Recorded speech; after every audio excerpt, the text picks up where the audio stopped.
Welcome to the Teacher Thoughts Podcast. I'm your host, Abby Hernandez. Teacher thoughts can be groundbreaking. Teacher thoughts can be tiring. And the good news is, teacher thoughts can be changed. I don't claim to be a mental health expert. I'm just an educator, and I'll be using this space to synthesize what I have learned from my self-help research in a way that will help you.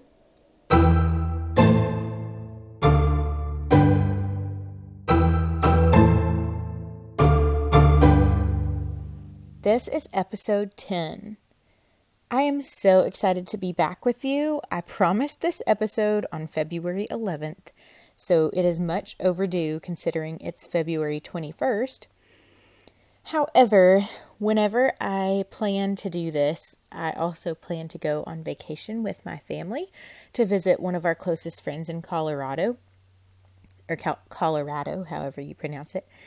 And I live in the Southeast. I've never been out west. And so I started preparing ahead of time, getting all of our bags ready. And the same day that I planned to do this episode, I also had planned to pack. And so I had bit off a little bit more than I could chew. If you follow me on Instagram at Teacher Thoughts Podcast, you've already heard this from me. But I just didn't make it happen. So I missed the deadline, I promised a podcast, and I didn't deliver. And in the past, I would make this mean all kinds of things about my worth or lack thereof or my capabilities. But now, I just know that that's a bunch of BS, that my brain is just telling me that to keep me from continuing with the podcast. But that week was atypical, and then last week was atypical because I was actually out there with my friend and I didn't have these episodes pre-recorded, so we just didn't make it happen out there. So I've come to accept that I'm human and sometimes things come up and this is understandable. And you guys are probably really busy and have other things to do besides listen to my podcast. However, I'm so thankful you're back with me now. And so let's jump in. Anyway, like I said, we were out in Colorado. There are so many beautiful mountains out there. I really liked it for a quick trip, but I don't think I would love to live out there. We usually in Georgia get 1 or 2 snows a year, if that, and it was snowy the whole time I was there. And I've been checking the forecast since we got back home, and it looks like there's been a lot more snow since then. And I was just kind of sick of the gray and sick of all the just ice and snow everywhere and having to bundle up the kids every time we went out.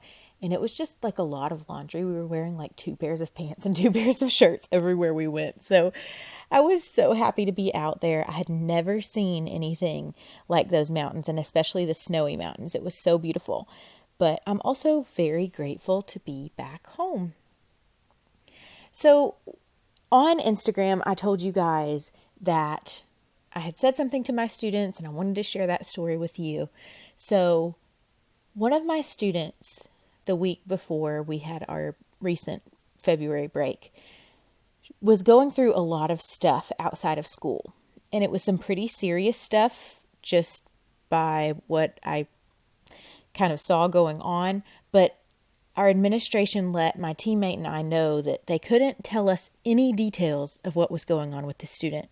So we knew she was having a really, really rough time, but we didn't know why or what was going on. And we really had no details at all.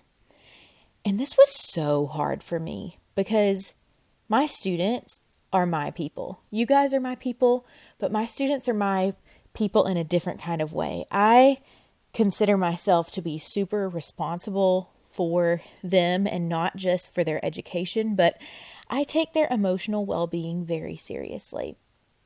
And so it was really hard for me to know that she was struggling and that I couldn't really help her or even just know what was going on. So that day, it actually wasn't that day, it was a day or 2 after that. I wanted to say something to her, I really wished I could pull her to the side and talk to her one-on-one, but I knew I wasn't allowed to do that. So usually when my students leave my classroom, I say something like, I'd love to keep you, but I can't. because I have students who struggle and take too long to get out of my classroom. So I'll say something to hurry them up, or I'll say, I don't know, something sweet. But this day I wanted to say something particularly special. So as they were leaving my class to switch classes, I said to each of them, as they left, I said their name and I said, I'm here for you, no matter what. And their responses were so unexpected. Some of them seemed surprised. Some of them seemed just really, really happy to hear that. And some of them seemed relieved, like they just collapsed and came and gave me this big hug. And in this world of COVID and the pandemic, we just don't really hug each other at school anymore. Like, I was the teacher before who would have a special individual greeting or handshake with my kids when they would come into my classroom. And we don't really do any of that. Like, I say hello to them, but we don't usually touch. And when I said these words to them, I'm here for you no matter what, I had so many hugs from my students. It was like they had never heard these words before, but it was exactly what they needed to hear. So it just got me thinking, the way that they responded to that maybe more people need to hear this too. But maybe we don't need to hear it from someone else. Maybe we don't need to hear it from our teacher. Maybe we don't need to hear it from our partner. Maybe we don't need to hear it from our friends. Maybe we need to hear this from ourselves. What if we knew at our core that we were there for ourselves no matter what? What would we be willing to try and fail and try again? How would we live our lives differently? Just think about it. If you had unconditional self-love, what would you do differently in your life? So when we have unconditional self-love, it can lead us from low risk and low reward lives because we're afraid of failure.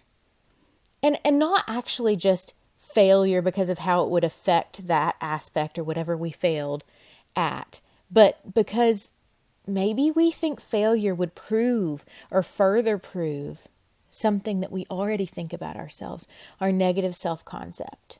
Oh, if I fail at that, that's just proof that I couldn't do it. I knew I couldn't do it anyway. So if I fail, I'm just going to prove that to myself. And to protect myself from that pain, I'm just not even going to try. Right? So choosing not to try things or choosing not to live our lives in a bold and different way is 100% our choice. And when you choose unconditional love of self, you tear down so many barriers, okay? Your walls of worry, your fences of fear. Hello, alliteration. Can you tell I teach ELA? So I can sit here and tell you, I'm here for you no matter what. But what is even more beautiful and more powerful and more life-changing is if you could say that to yourself.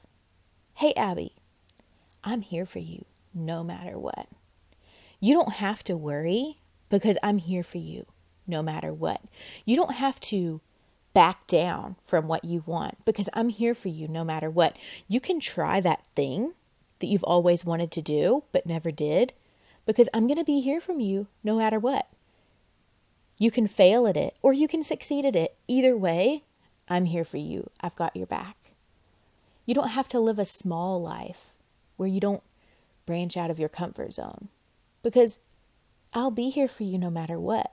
Sure, Abby, big risks can come with big fails, but that's okay because I'm here for you no matter what. And together, we can do this.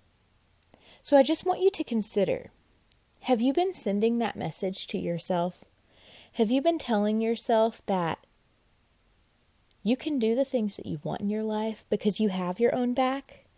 Or have you been convincing yourself that it's not worth it because you're never going to be able to do those things? Have you been convincing yourself that you can reach out and expand yourself in this world and take up space and become bigger and better and evolve into the you that you want to be? Or have you tricked yourself into thinking that that's just too risky, and you'd rather protect yourself from failure.